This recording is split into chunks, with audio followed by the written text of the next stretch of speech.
네, 하나님의 말씀은 누가복음 17장 32절입니다.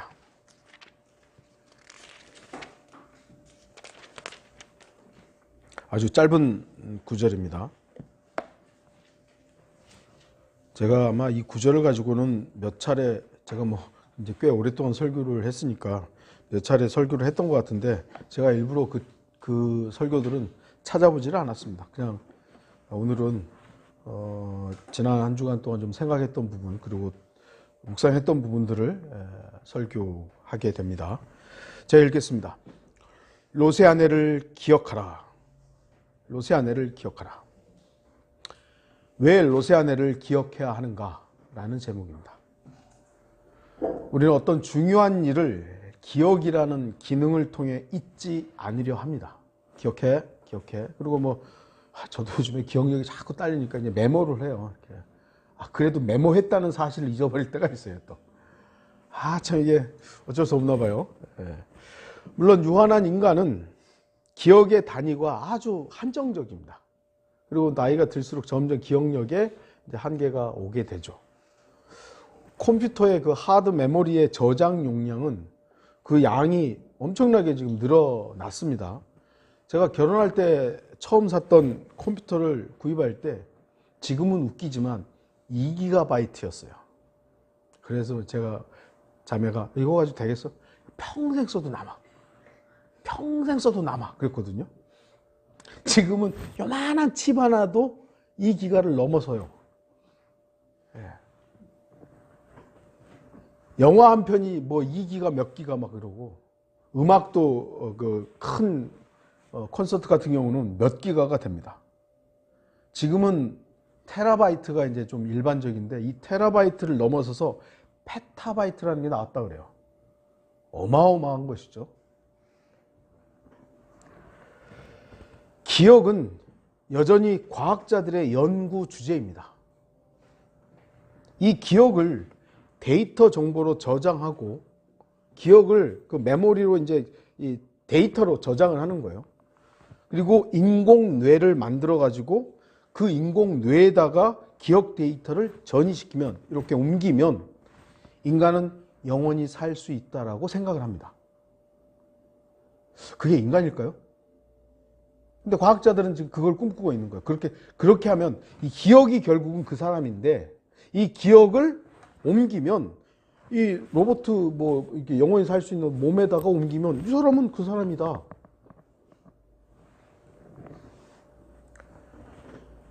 그래서 기억을 단순한 정보의 양, 데이터로 생각하는 학자들이 점점 늘어나고 있는 겁니다. 그거 가능하다.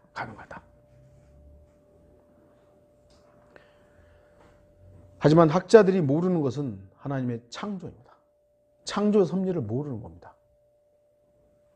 기억은 당시 상황의 내용, 정보, 데이터뿐만 아니라 감정이라는 게 거기 들어있어요.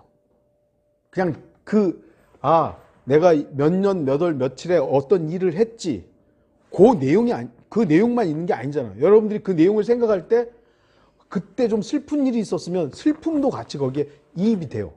그리고 기쁜 일이 그때 있었으면 그 기쁨이 생각나요. 그 인간에게 하나님께서 감정을 주심으로써 단순하게 데이터가 아니거든요. 그 데이터에 나의 감정이 같이 있어요. 근데 그거는 컴퓨터에 옮길 수가 없는 거잖아요. 데이터로 저장할 수가 없어요. 그런데 이 감정도 이제 데이터화 시키겠다는 겁니다. 이게 이제 과학자들이 계속 그걸 연구하고 있는 겁니다. 뭡니까? 하나님은 없다. 자기가 하나님이 되겠다는 겁니다. 기억은 사람의 혼의 중요한 기능의 하나입니다. 저도 기억에 대한 성경의 정확한 정의를 이렇게 딱 규정하기는 어렵습니다. 성경이 기억은 뭐다라고 말씀한 적이 없기 때문에. 하지만 제가 아는 것은 적어도 과학자들은 그 부분에 있어서는 틀렸다는 겁니다. 그렇기 때문에 우리는 성경이 무엇이라고 말씀하시느냐에 집중해야 합니다. 성경은 과학에 대해서 뭐라고 합니까? 디모데전서 6장 20절. 오 디모데야, 내게 맡겨진 것을 지키고 비속하고 허황된 말장난과 거짓되이 일컬어지는 과학의 반론을 피하라는 겁니다. 과학이 뭐라고 반대를 하는데 그거는 거짓되고 거짓되다는 겁니다.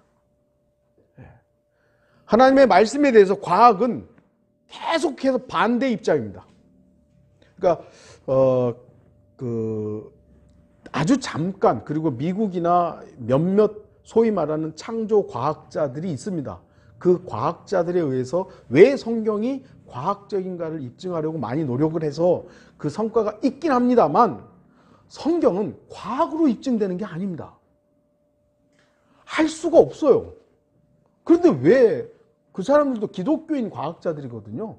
그 사람들이 믿음이 있으니까 어떻게든 좀 성경을 입증하려고 하는 건데, 다시 말씀드리지만요, 성경은 과학으로 입증되는 게 아니라니까요.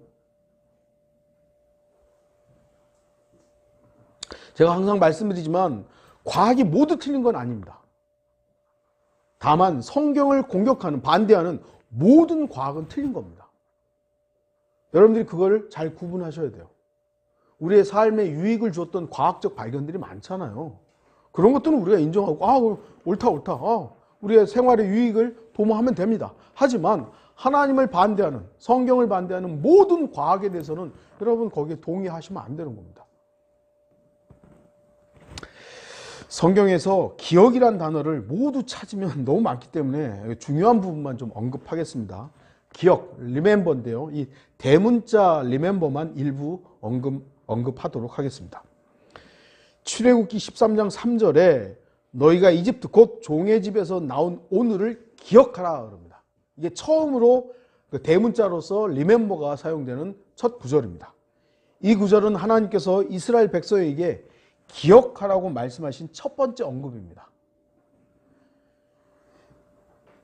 속박에서 벗어나고 자유롭게 된 그 사실과 그 날을 기억하라는 말씀입니다. 저와 여러분도 내가 자유롭게 되고 구원받은 날을 기억해야 되죠. 성도가 자신의 구원받은 어떤 특정한 날을 기억하지 못할 수도 있지만 자신이 구원받았다는 그 사실을 기억하는 것은 매우 중요합니다. 여러분들 구원 받으셨죠? 네, 여러분 어디에 가서나 여러분의 구원을 간증하실 수 있죠? 내가 구원받았다는 사실을 간증할 때 내 자랑을 하는 겁니까? 아니잖아요. 나를 구원하신 예수 그리스도를 높이는 겁니다. 그래서 기억해야 되는 겁니다. 나 구원을 어떻게 받았다. 내 자랑하려고 만약에 구원 간증을 한다면 그 사람은 구원 간증을 잘못하는 겁니다. 분명히 나를 구원하신 예수 그리스도를 드높이고 하나님께 영광을 돌리기 위해서 그 구원의 간증을 하는 겁니다. 그래서 하나님께서는 우리가 구원받은 그 날을 기억하라고 하시는 거예요. 이스라엘 백성들, 너네 이렇게 종의 집에서 나온 날을 기억하라. 왜겠어요? 하나님께 영광을 돌리라는 것이죠.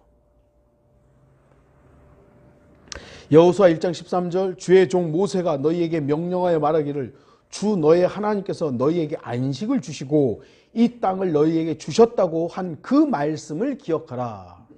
기억하라. 욥기 36장 24절 당신은 사람들이 바라보는 그분의 일을 드높이기를 기억하라. 하나님을 높이는 일을 기억하라는 겁니다. 전도서 12장 1절 너는 이제 너의 젊은 날에 곧 재앙의 날이 이르지 않고 나에게는 즐거움이 없다고 말할 해가 가까이 오기 전에 너의 창조주를 기억하라. 이사야 46장 9절 너희는 오래된 이전 일들을 기억하라. 나는 하나님이요 다른 이가 없느니라. 나는 하나님이요 나 같은 이가 없느니라. 유일신 하나님만 기억하라는 겁니다. 왜 하나님이 기억하라고 하신 것이죠? 중요하니까요. 여러분 중요하지 않는 일을 기억하라고 하십니까? 저도 아까도 잠깐 말씀드렸지만 이렇게 이제 배송을 하려고 아침에 이제 물건을 싣는단 말이에요. 메모를 안 하면은 안 되니까 이제 우리 이제 부장이 뭐 이렇게 실으세요. 잠깐만 써요. 쓴단 말이죠. 안 쓰면은 꼭 하나 빼먹든지 두 개 빼먹든지 다시 물어봐야 돼요. 아, 형님 그것도 몰라요? 아, 그 얘기가 듣기가 싫으니까 그냥 써야 되는 거예요. 왜요? 그날 내가 할 일을 기억을 해야만 바르게 배송을 하니까요. 안 하면 낭패를 당하잖아요. 지난번 언제 몇 달 전에 엉뚱한 데다 내려놓은 거예요.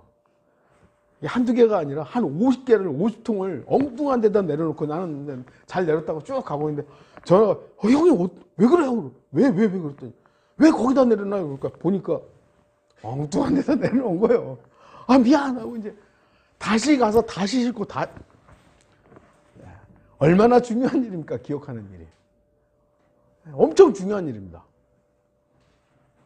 신약에서 예수님께서 누군가에 대해 기억하라고 명령하신 첫 번째 언급이 바로 오늘 구절입니다. 예수님께서 어떤 일을 기억하라고 하시는 그 부분에 있어서 마태복음, 마가복음 없어요. 근데 누가복음 여기에서 기억하라고 딱 말씀하십니다.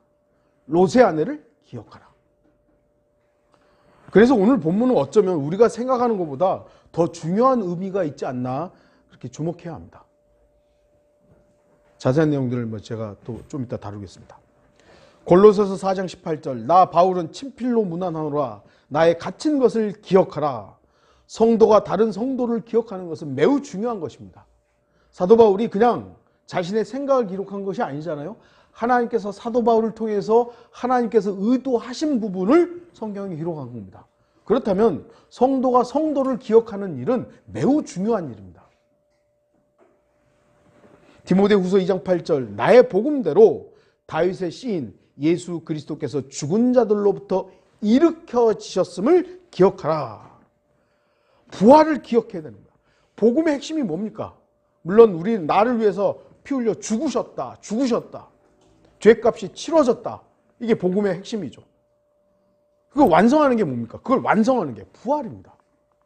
부활. 그래서 죽은 자들로부터 일으켜지셨음을 기억하라고 하는 거죠.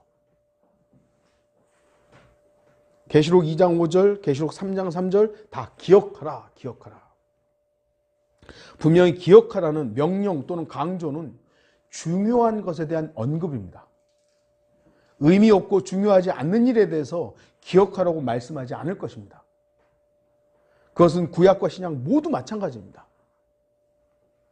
중요하고 분명히 의미가 있기 때문에 하나님께서 우리에게 기억하라고 말씀하신 것입니다. 그렇다면 오늘 본문도 중요한 겁니다. 오늘 본문이 등장하는 배경을 좀 먼저 살펴보겠습니다. 17장 20절을 보시면 주께서 언제 하나님의 나라가 오겠느냐는 바리새인들의 질문을 받고 거기서부터 시작하는 겁니다. 언제 하나님의 나라가 옵니까? 라는 이 바리새인들의 질문을 받습니다. 우리는 하나님의 나라와 천국을 구분합니다. 하지만 마가복음, 누가복음, 요한복음에는 천국이 등장하지 않습니다. 마태복음에만 천국이 나오죠. 그렇다고 해서 천국이 사라진 것은 아닙니다. 다만 누가복음에서 언급되는 하나님의 나라는 천국과 단절된 왕국을 말씀하시는 것이 아니라 천국을 포함하고 있다는 사실을 기억해야 됩니다. 특히 주님께서 17장에서 하나님의 나라를 언급하실 때 이 부분이 아주 중요하죠. 20절에서 21절 보시면 하나님의 나라는 볼 수 있게 오는 것이 아니니라. 또 사람들이 보라 여기 있다 또는 보라 저기 있다고도 말하지 못하리니 보라 이는 하나님의 나라가 너희 안에 있기 때문이라고 하시더라 그럽니다. 본문 말씀 때문에 학자들이 천국과 하나님의 나라를 헛갈립니다. 왜냐하면 그들은 천국과 하나님의 나라가 같다고 믿기 때문이죠. 그러니까 여기 지금 이대로만 보면 천국과 하나님의 나라가 같은 거니까 천국도 하나님의 나라처럼 니네 안에 있는 거다. 실제로 땅에 이루어질 게 아니라 니네 안에 있는 게 천국이다. 이렇게 돼버리는 겁니다. 그래서 그들이 이 후천년주의자들, 무천년주의자들이 말하는 이 영적 왕국, 하나님의 나라가 천국이고 천국이 하나님의 나라. 그래서 실제로 이 땅에 이루어질 왕국은 없다. 그들의 주장입니다. 그 강력한 구절 중에 하나가 이 구절입니다. 야, 여기 분명히 하나님 나라가 그들의 인식 속에는 천국과 하나님의 나라가 다르지 않고 같기 때문에 여기서 하나님의 나라가 오겠다 그러면은 이거는 천국이 오겠다. 이건 볼 수 있게 오는 것이 아니라 너희 안에 이루어지는 거다. 이렇게 이해를 합니다. 결국은 하나님의 나라와 천국을 구분하지 못하기 때문에 이런 어리석은 판단들이 나옵니다. 분명히 이 구절을 통해서 하나님의 나라는 영적 왕국임에 분명합니다. 볼 수 있게 오는 게 아니에요. 이 왕국은, 하나님의 나라라는 영적 왕국은 안에 이루어지는 겁니다. 근데 이 안에 이루어진 사람들이 천국에 사는 거예요. 이걸 구분을 못하는 겁니다. 하나님의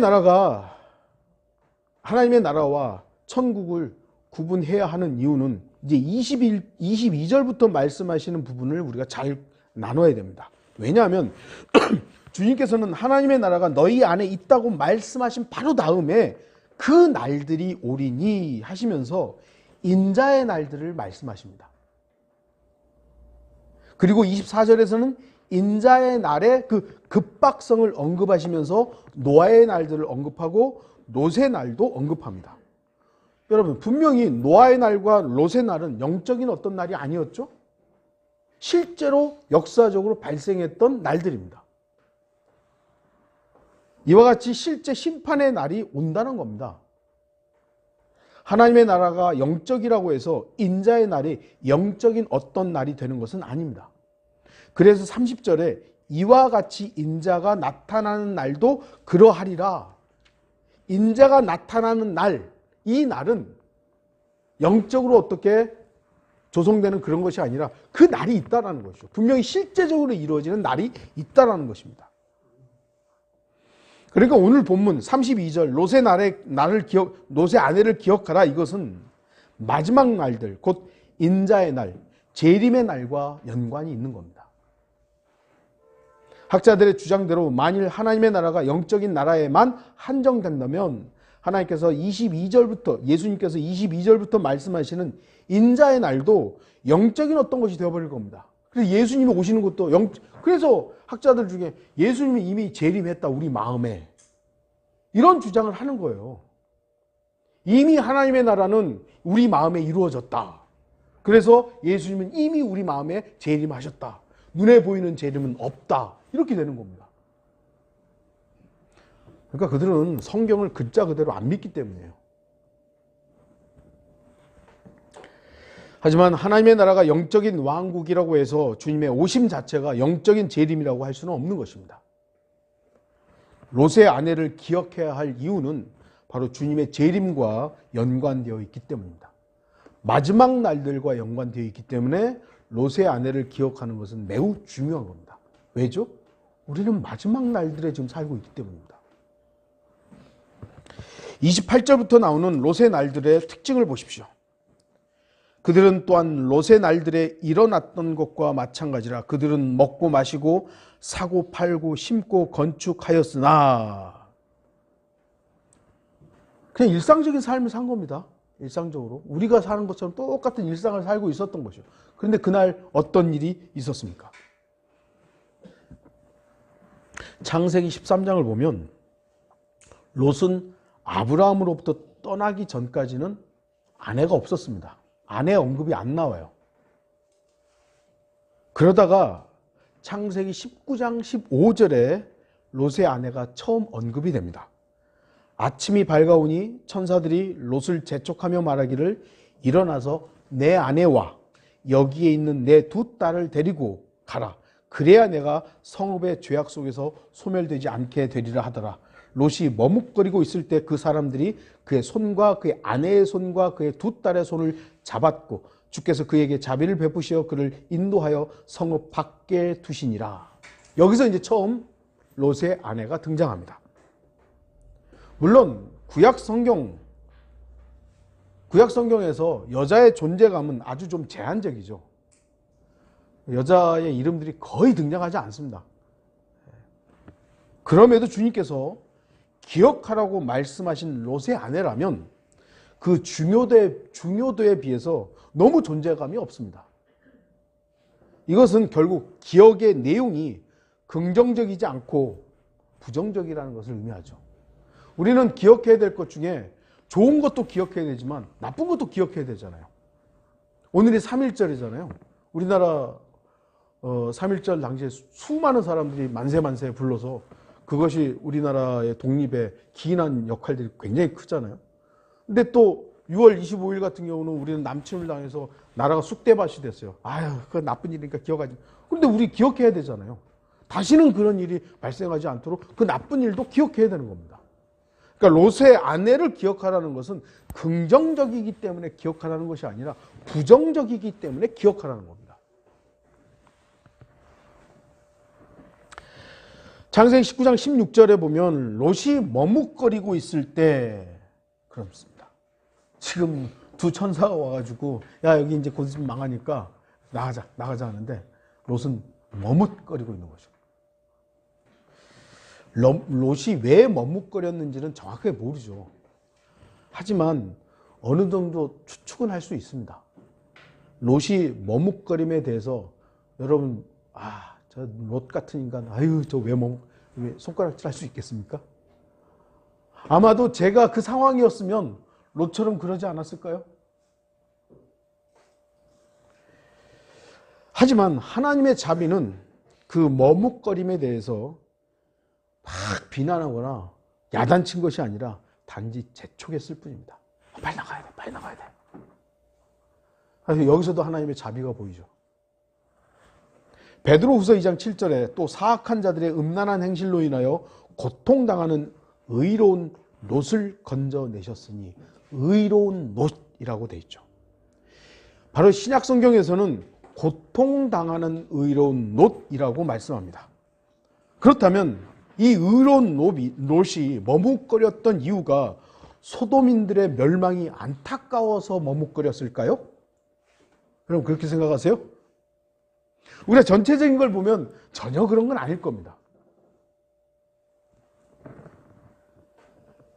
그럼에도 베드로후서에서는 롯을 의롭다고 말씀하신 이유가 있습니다. 롯이 하나님의 절대적인 기준에 의해 부합했기 때문이 아닙니다. 롯은 왜 의로웠냐면 당시 소돔과 고모라라는 그 죄악의 도시에서 살던 모든 죄인들에 비해서 의로웠던 겁니다. 이건 절대평가가 아니라 상대평가일 뿐이에요. 롯이 살았던 소돔과 고모라, 이따 나오지만 아드마와 스보임, 소알, 이 지역이 온통 그냥 죄악의 도시였던 거예요. 그런데 거기 보니까 롯은 그나마 그들에 비해서 의로웠던 것이지 하나님의 절대 기준에 롯이 의로웠다? 그건 아니죠. 왜 그렇습니까? 롯을 보면 알아요. 두 천사를 보호하기 위해서 결혼하지 않은 두 딸을 내놓겠다고 하잖아요. 그게 의로운 사람의 말과 행위입니까? 전혀 그렇지 않습니다. 또한 소돔과 고모라가 멸망하기 전에 롯은 마지막까지 자신의 안전을 위해서 소알로 가게 해주십시오. 소알로 가게 해주십시오. 그렇게 요청을 합니다. 그냥 지극히 자기주의예요. 자기 중심이었어요. 롯은 아브라함을 떠나는 순간부터 단 한 번도 영적인 모습을 보이지 않았습니다. 그럼에도 신약 성경이 그를 의롭다고 한 것은 당시 소돔과 고모라의 죄악이 얼마나 넘쳐났는지를 우리가 유추할 수 있는 겁니다. 얼마나 그 죄가 가득 찼으면 하나님께서 불과 유황으로 멸망해야만 할 만큼 그만큼 거기가 죄악으로 가득 찼습니까? 그렇게 육신적인 롯을 보면서도 성경이 의롭다고 할 만큼 그 지역은 어떤 의미에서는 멸망받아야만 했던 것입니다. 이 세상도 지금 죄의 분량을 좀 가당가당 채우고 있는 것 같습니다. 제가 볼 때는. 주님의 오심이 우리는 좀 왜 이렇게 늦으실까라는 좀 안타까움이 있지만 주님의 입장에서는 정말 곧이잖아요. 곧. 롯의 아내 이름도 안 나옵니다. 어디서 출생했는지도 안 나옵니다. 적어도 좀 중요한 인물이 예수님이 롯의 아내를 기억하라고 할 정도이면 이름은 나와야 될 거 아니에요. 이름도 안 나와요. 어디서 출생했는지도 안 나와요. 성경에는 그 어떤 정보도 나오지 않습니다. 창세기 19장에 내 아내가 딱 내 아내라고 등장하고 마지막으로 소금 기둥이 되었다고 사라졌다가 예수님께서 인자의 날을 언급하시면서 롯의 아내를 기억하라고 말씀하시고 그 존재를 다시 한번 언급하신 거예요. 주님께서는 롯의 아내를 기억하라는 아주 짧고 강력한 말씀을 하셨습니다. 그렇다면 우리는 롯의 아내 어떤 것을 기억해야 합니까? 왜 기억해야 합니까? 여러분들 마지막 때는요, 어떻게 보면 아주 작은 부분에서라도 우리가 소홀하게 되면 언제든지 믿음에서 떠날 수 있다는 것을 주의해야 하는 것입니다. 큰 것에는, 저도 경험을 통해서 이렇게 보니까 큰 것들에는 제가 되게 막 담대하게 대항을 했는데 아주 작은 부분들에서 사소한 것들의 마음을 뺏기니까 무너지는 거예요. 사람을 신뢰했던 그 아주 사소한 것에 마음을 뺏기고 하다 보니 버그덕 쓰러진 거거든요. 결국 롯의 아내는요, 소알까지 같이 가잖아요. 소알까지 같이 갑니다. 그러니까 멸망을 이따 말씀드리겠습니다만 멸망이 소리가 보면 안 되니까 소알까지 그 남편을 따라서 억지로 어쨌든 간 거예요. 그런데 뒤에서 어마어마한 소리가 들리니까 이거 어떻게 된 겁니까? 계속 하나님의 말씀을 두려움 가운데 있어야 되는데 마음이 이렇게 된 거예요. 뒤를 본 겁니다.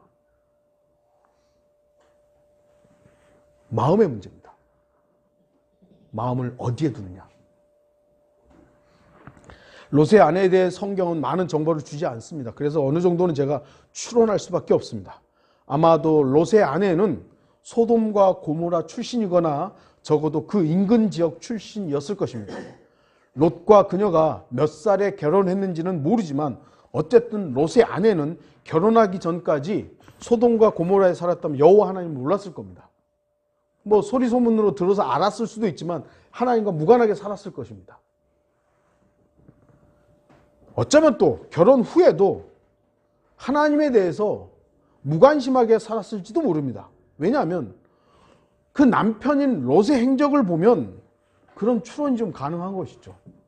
롯은 아브라함과 떨어져 살면서 하나님과 무관한 삶을 살았어요. 그러면서 과연 나는 비록 아브라함과 멀어졌지만 우리 아내에게, 내 딸들한테 하나님을 가르쳐야지 그랬을까요? 저는 좀 별로 그러지 않았을 것 같아요.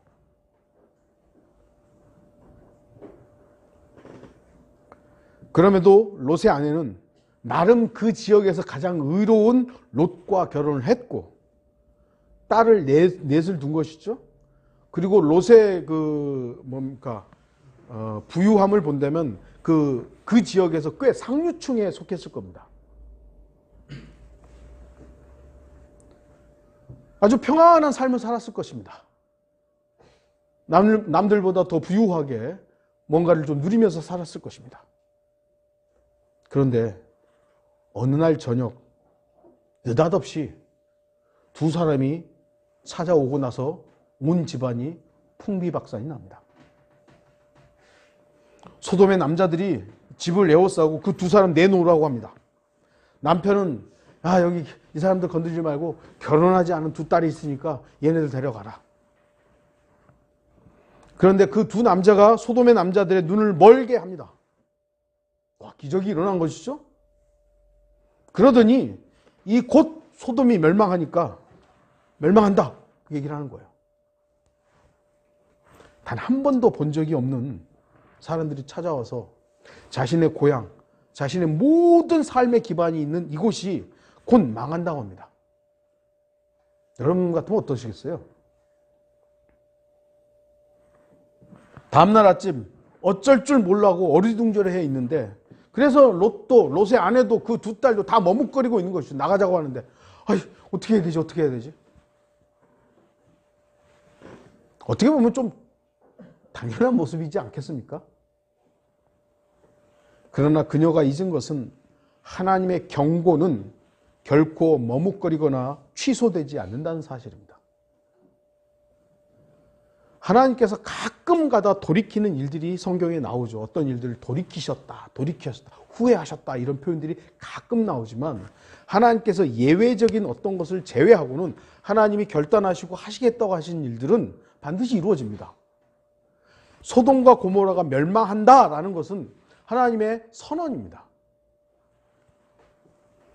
롯의 아내는 핑계댈 수 없습니다. 왜냐하면 이미 두 사람, 그 두 천사가 한 기적을 봤잖아요.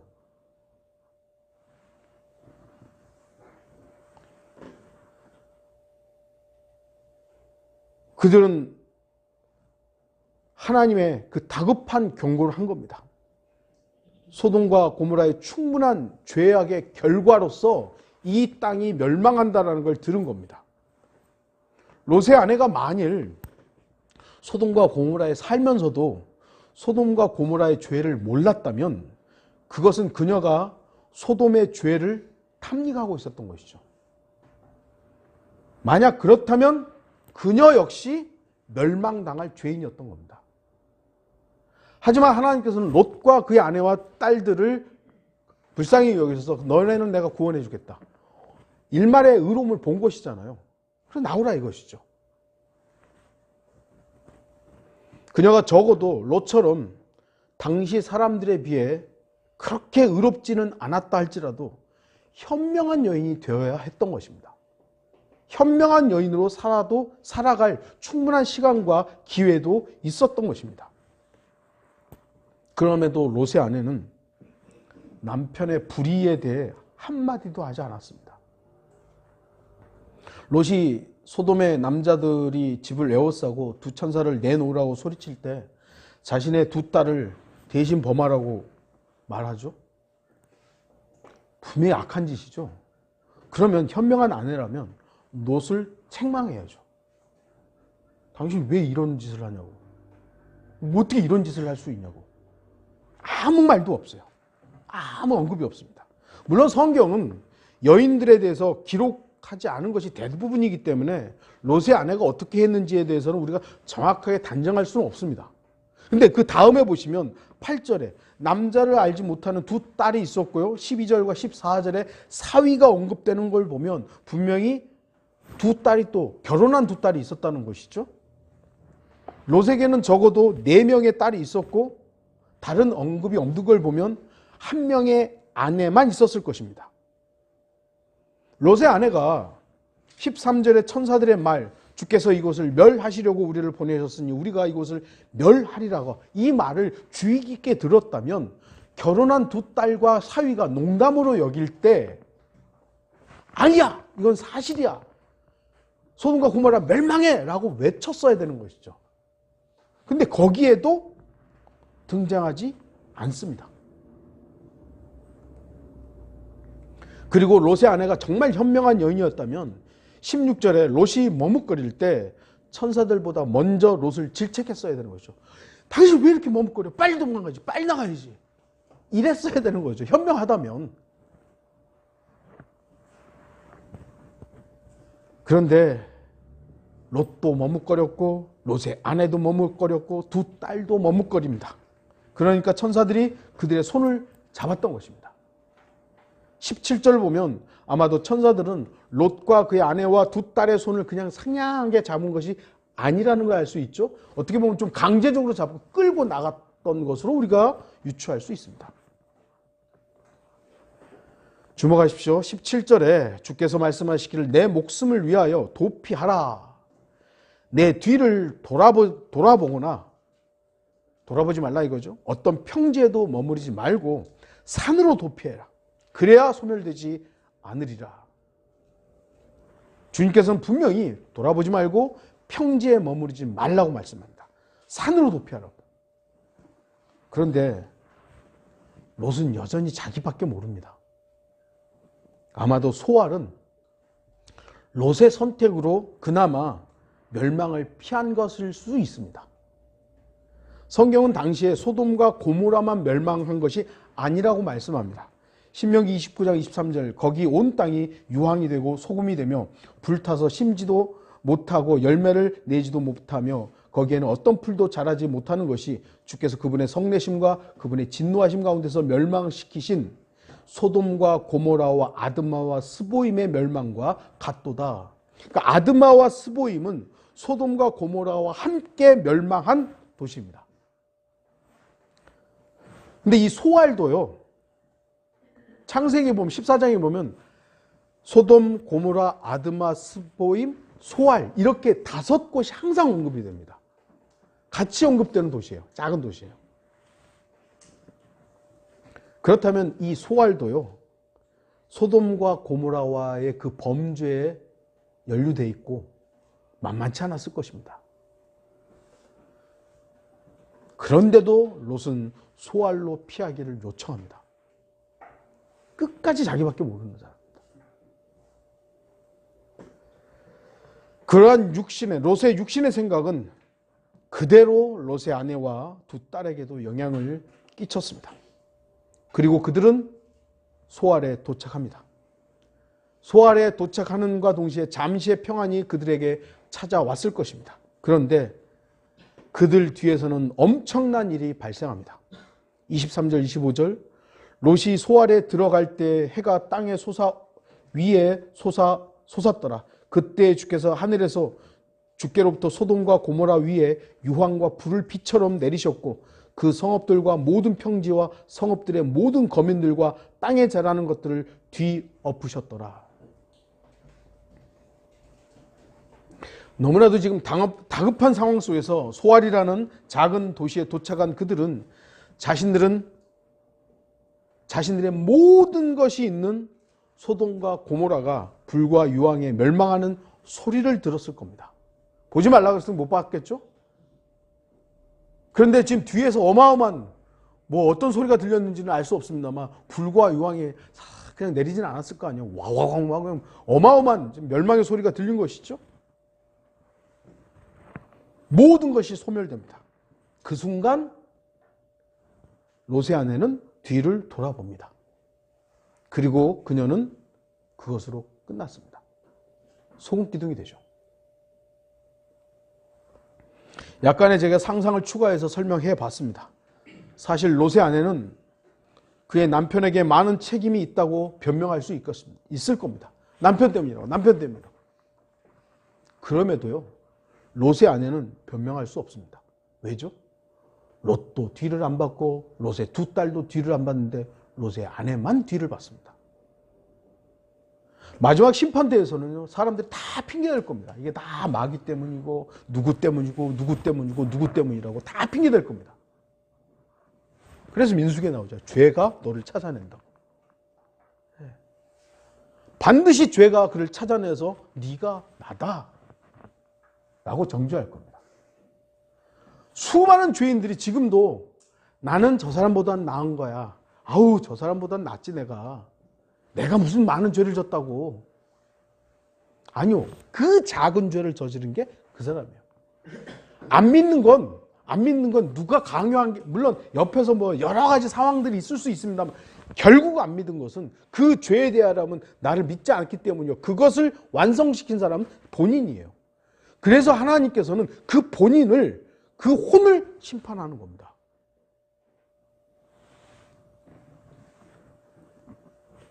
우리도 하나님 앞에서 여러 가지 그리스도의 심판석에서 100% 심판과는 분명히 다른 심판을 받을 것입니다.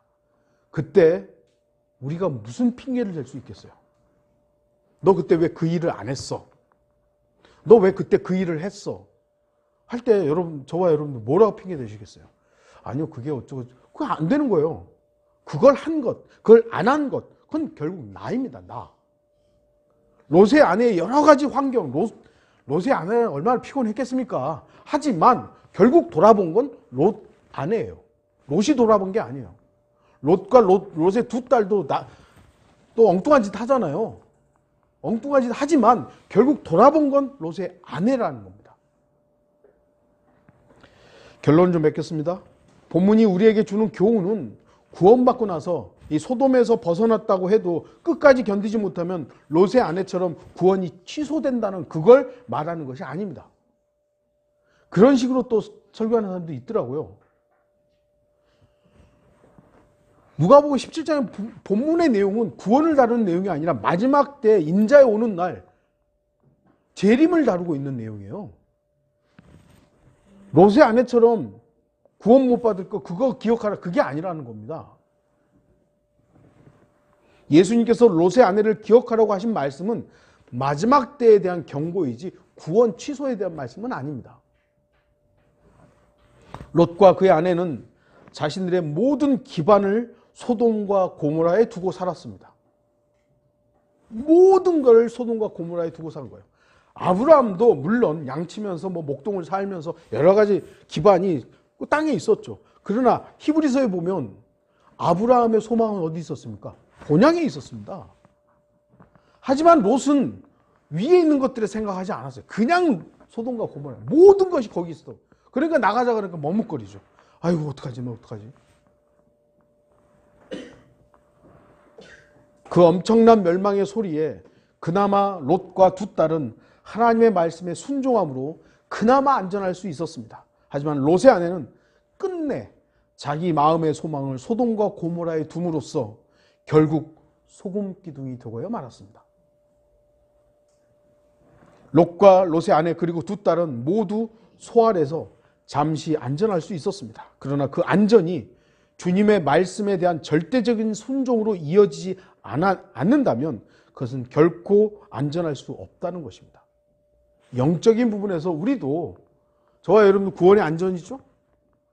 예. 성경을 믿는 지역교회에 다니고 있죠? 여러분 스스로 우리 모두 성경을 믿는 그리스도인이에요. 하지만 이 마음의 근거들을 위에다 두지 않고 이 땅에 두고 살면은 어느 순간 마귀는 여러 가지 형태로 우리를 공격할 겁니다. 어느 순간 우리에게 시련이 왔을 때 그 우리의 마음의 근거가 하늘에 있지 않고 여기 있으면 그냥 세상을 바라보는 겁니다. 대마처럼 세상을 살아가는 가는 겁니다. 그럼 영적인 의미에서의 안전은 보장받을 수 없는 겁니다.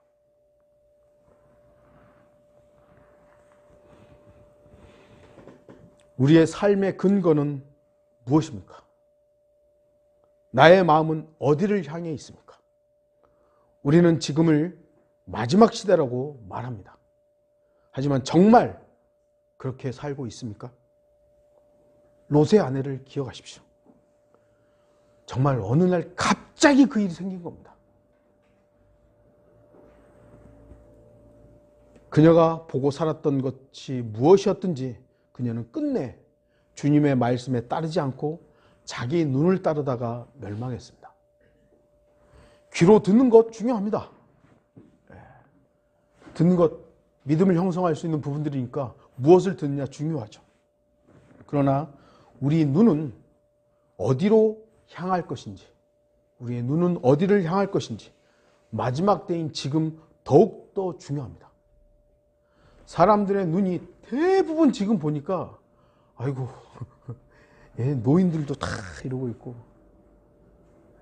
애들도 이러고 있고 오죽했으면 우리나라 횡단보도에 밑에 신호 이러고 있으니까 밑에다가 신호등이 있잖아요. 오죽했으면 그 외국 사람들이 오고 되게 신기한데도요. 와 이런 게 있어? 잘했다고 하는 거죠. 물론 잘한 거긴 한데 오죽했으면 그런 거예요. 저와 여러분이 우리의 눈을 어디에 둬야 할 것인가? 우리의 마음을 어디에 둬야 할 것인가? 롯의 아내는 결국 그의 마음과 눈이 뒤를 본 것입니다. 뒤가 아닙니다. 위를 봐야 합니다. 다 같이 기도하시겠습니다.